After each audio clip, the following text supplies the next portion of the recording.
All right, in this video, I'm gonna walk you through the campaign level settings, and just so you can kind of have a grasp on what settings you should select and what settings you should ensure are not selected, as well as just have a little bit of background on what everything means. We'll just run through it line by line to start. Campaign name, obviously pretty self-explanatory. Some people have like a parameter, like a naming hierarchy they like to stick to, but really, it doesn't matter. You can name it whatever you want. If you're located in Scottsdale and you're doing tree trimming, you can name it Scottsdale tree trimming, or search campaign tree trimming. You can name it whatever you want. It's just for your reference. It doesn't affect anything.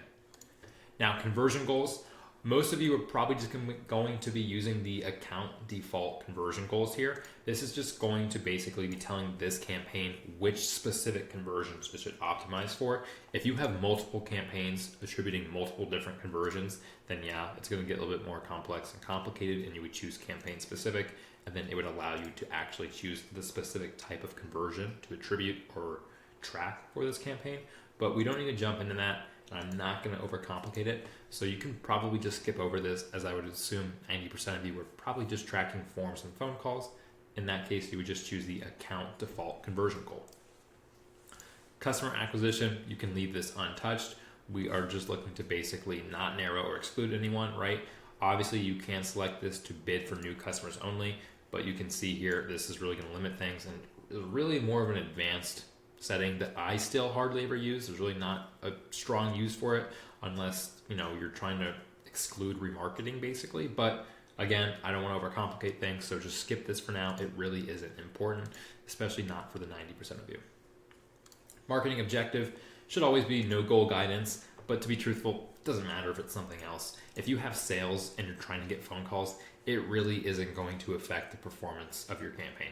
This is just so Google can make recommendations and Google support knows what to talk about. Ignore it, but I usually set no goal guidance. Now for the next one, very, very important, is going to be networks.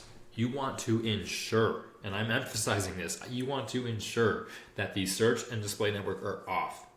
You do not want them on in any circumstance. You can run display campaigns as a separate campaign, but in the actual search campaign, which are the campaign settings I'm referencing in this video, you want to ensure the search and display network are turned off. It will waste your money. It will bring you really poor quality leads and traffic. It's just a total nightmare. Keep them off. Make sure both these boxes are unchecked.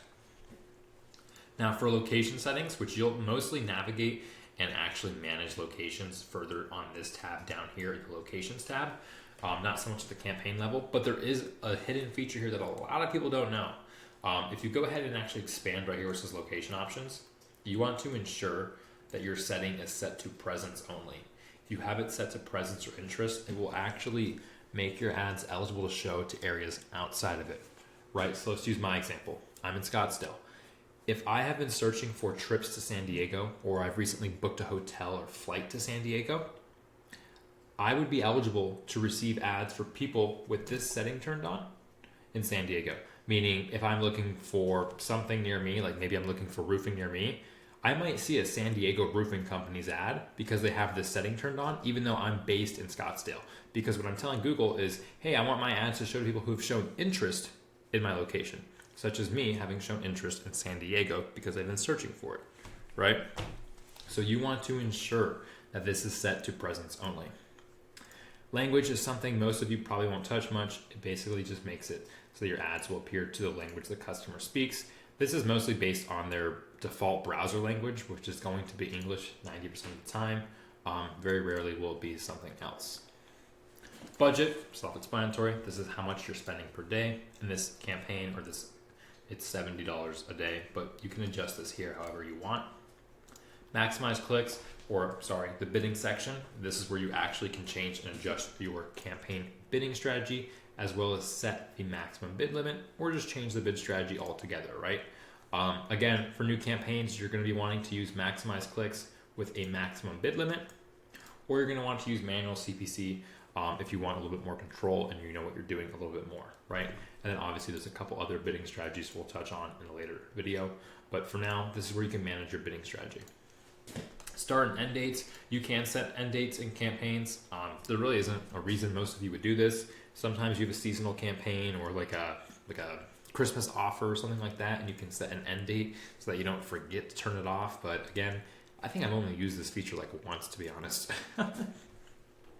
Broad match keyword, super important. I will emphasize heavily in a lot of other videos is to avoid broad match 9 out of 10 times. And just for the sake of this video, keep this setting off. This limits, if you have it on, it limits your campaign to only serve broad match, which it doesn't make any sense. Just ensure that this is set to off. Now we can actually see additional settings here by clicking that drop down arrow, scroll down more, and we have a whole lot more gold to look at. Value rules, I'm gonna skip over. A little bit more of an advanced complex feature that I still don't even really use, just not important. Ad rotation, this one actually is important. A lot of people, I think, miss the mark on this.